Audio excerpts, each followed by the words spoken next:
hi there.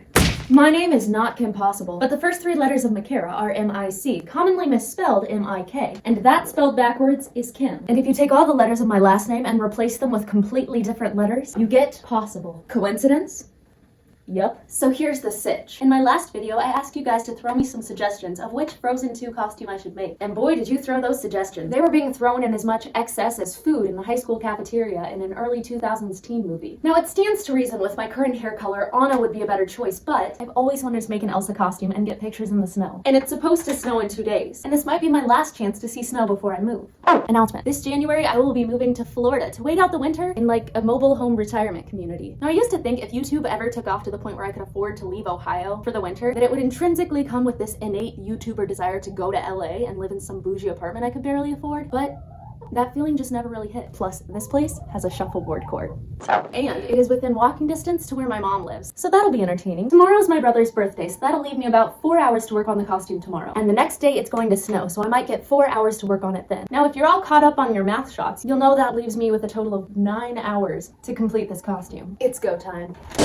For this dress, you're going to need 2 yards of 2 different fabrics that remind you of an ocean, but not just any ocean. No, the type of ocean a unicorn would drink from, if indeed unicorns existed, and also if oceans could be drank from, which they can't. Please, I beseech you, do not drink ocean water. Now fold your fabric and then locate one of your favorite pairs of leggings. If you don't have any leggings, you're lying. Why are you lying to me? Now scoop up your leggings, which you definitely have, and place them on the fold of your fabric like so. Now go retrieve a piece of chalk and lean over your project, attempting to trace it, and then immediately determining that life's too short to waste time like that, so just cut it, just wing it, just do it. Then repeat that potentially foolhardy action to create the other side of your leggings. Now I'll admit this was my first attempt making leggings, but I quickly figured out the formula. Lay the panels on top of each other, right sides together, and sew along the indicated areas. And keep in mind what our founding fathers used to say: if it's a stretchy fabric you wish to fix, always use a zigzag stitch. Now before you question the validity of my last statement, let me say I have learned a lot about our presidents, and there's no definitive proof that they didn't say that. I have wasted such a large percentage of my day trying to think of the words to explain this next step to you, and I simply can't, so I drew you this picture. Before trying on your leggings, make sure your chicken is asleep so that you don't make them uncomfortable. I know you don't want to hear this from the person that's giving you a tutorial, but I am legitimately shocked that worked. Next, grab some elastic, cut it to the exact size of your handsome little waist, and then sew it in place in a loop.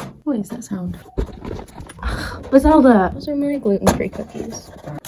Now flip the top of your waistband over your elastic tube and sew it in place. Look, I don't want to sound like a foul mom, but sewing with Bazelda on my arm was a lot easier when she was a baby. This. What is this? Why anyone would ever buy this is questionable. Why I would buy this is answerable. I found it at a thrift store and just knew I would use it for something, and today is the day. Don't I get that? I'm using it. Now cut out a piece of fabric that is exactly the size and shape of an American Girl doll twin-sized headboard. Now trace that and make another one for your other doll. For the back of your bodice. Now lower the top of the back and cut it in half. You should have 3 pieces that match the fantastic artwork on the bottom right corner of your screen. I really don't know what I'm doing, so I guess I just gotta do the next right thing.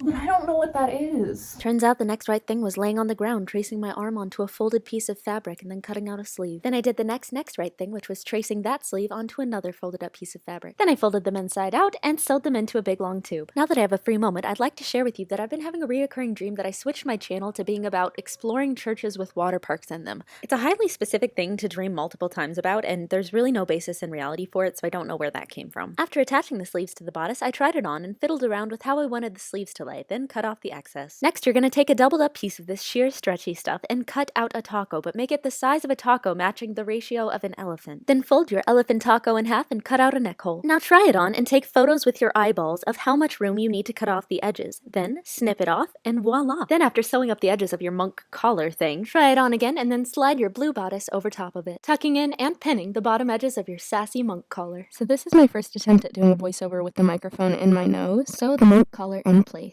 That voiceover method actually sounded remarkably awful, so we're back to this. Hear ye, 'tis bedazzling time. Now use a horde of different sized gems to create a snow-splattered look. Not unlike blood splatter, but think, what would this shirt look like if I just bludgeoned a snowman? I was very distracted during this process because in the other room my dad was watching fail videos for the first time.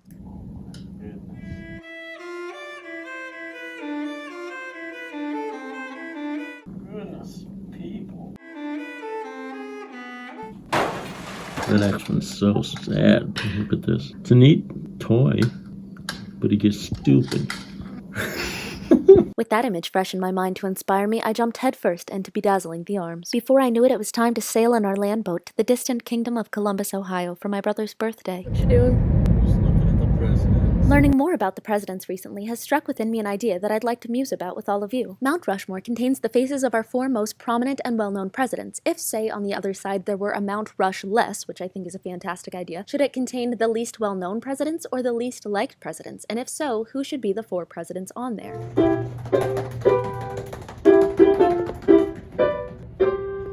They make an incision at the throat, and then they take the esophagus and they push it to the side, and they pull it out, and they replace the bone in his neck with a bone in his hips. But now he's got like 2 months off.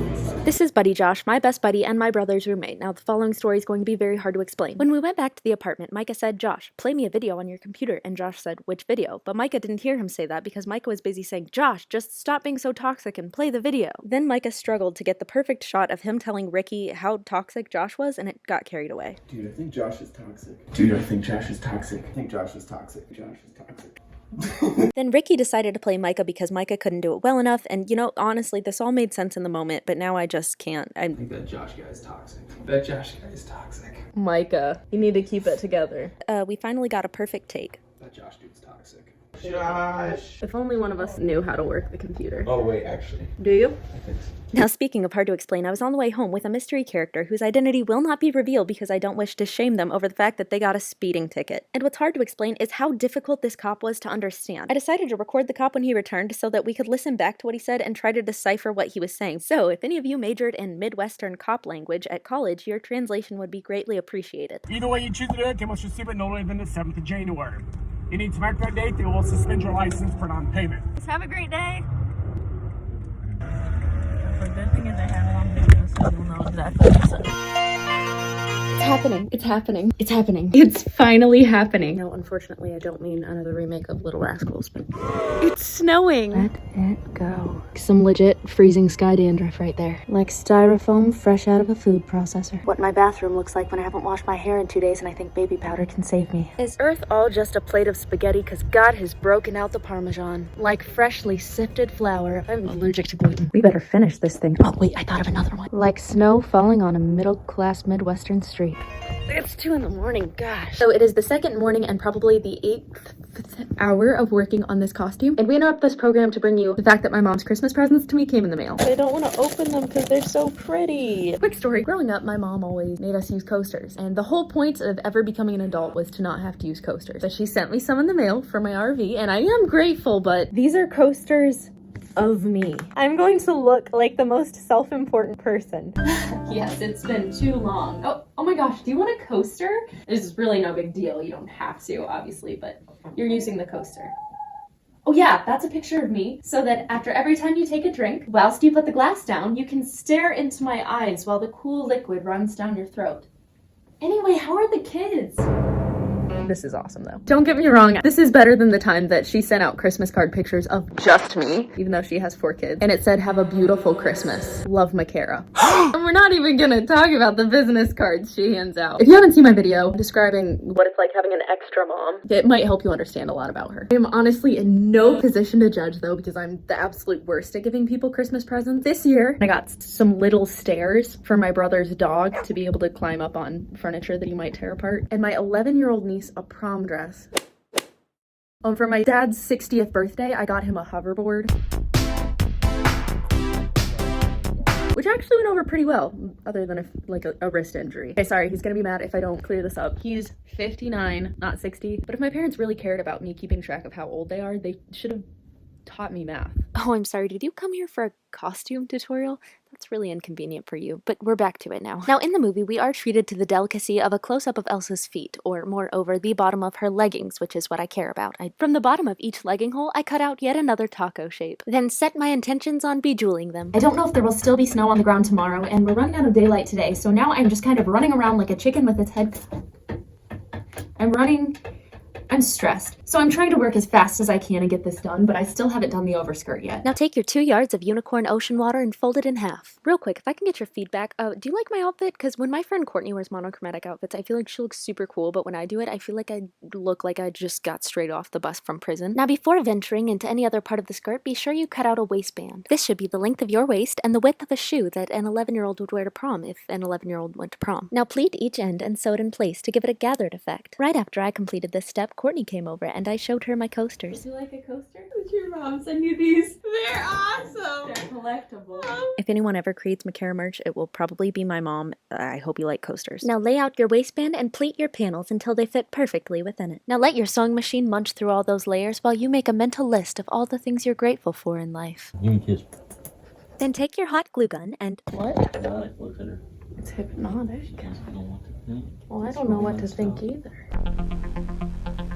The bell icon. Maybe it worked. Now because she has a gigantic, why doesn't that sound right? Gigantic slit in her skirt, the only closure I added was a little piece of Velcro up at the top. And now glitteratiate your skirt. Sorry, my dining room was really blurry that day. Now after I vacuumed my dining room of all its blurriness, I bejeweled a little bit more, widened the sassy little opening in my organza skirt, and then burned the raw edges. I didn't want to hem it for fear it would be too bulky and take away from the majestic look, and let's be real, corner cutting is basically my middle name. Now lastly but not leastly, is leastly a word? You're going to want to sew up the back. You don't need to add a zipper or anything because we're working with stretchy fabric. Upon trying this on for the first time, I realized that this hair color will not work. So I could wear this wig, which I wore for one of my Rachel McAdams costumes, but it's a little bit short. So I had to sacrifice the hair from my treasured hair lamp. I did it with honor, brushing her out carefully first. Then I did it quick. She didn't feel a thing when I cut her into 4 pieces. Then I spaced those 4 pieces out evenly as if she was nothing more than a common set of extensions, not the light of my life for 8 years. And yeah, I sewed them onto the wig and it worked great.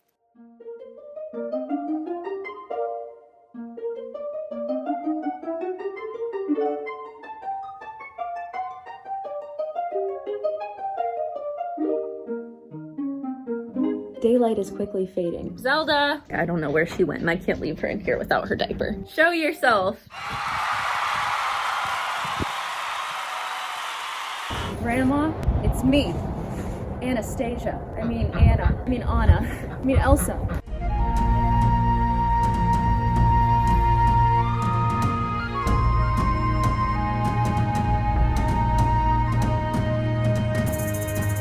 This outfit really would require barefootedness, but the cold has always bothered me. Anyways, that's why I'm moving to Florida. Into the unknown. There's some people across the street.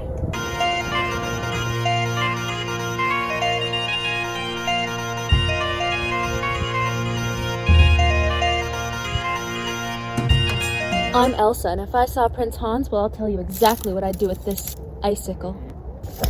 Right up there! I could see me wearing this every day. I kind of think I'll have no choice because I did E6000 glue this wig to my head. Oh, I could make all the princess costumes and have a week while I'm in Florida where I only wear princess costumes. Due to the surprising comfiness of this costume, I decided to wear it to dinner, but first I needed something to keep out the cold, so I asked Grandpa JJ to bring me his cloak. Then I went into the unknown, well, McDonald's. But when it comes to the ingredients of their food, I feel like the term the unknown is pretty accurate. The only thing of note that happened at McDonald's was the girl at the register, who was a huge Frozen fan, asked me why I was dressed as Elsa, and I smiled and said, nothing. I froze, realizing I have no answer to that question. Why was I... Will you come take this wig off of me? Is it glued to your hair? Final update, the E6000 glue worked great. It only gave me a really tiny bald spot. And this outfit is so comfortable that I've been lounging around on the couch in it for like an hour now.